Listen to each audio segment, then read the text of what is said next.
A major European bank was rolling out GenAI pilots across operations, from customer onboarding to internal knowledge assistance. They weren't just signing with OpenAI. They were also bringing in a global consulting firm to implement and fine-tune GPT integrations. But here's what got missed.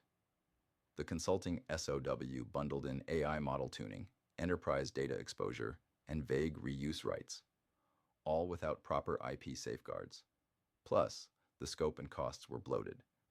Generic enablement sessions priced like high-end transformation. Red flags everywhere.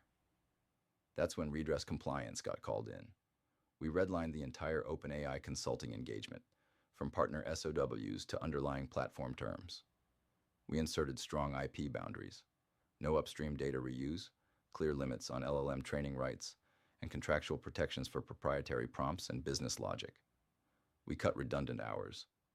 We rewrote the scope to focus on business-aligned outcomes, not generic experimentation.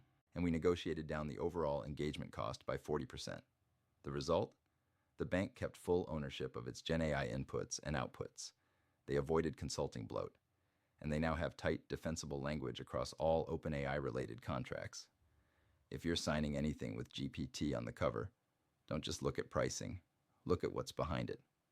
The scopes, the IP risks, the fallback clauses. Redress Compliance has negotiated these deals across industries. And we know where the traps are buried. redresscompliance.com. Before you sign a GenAI SOW, let's talk.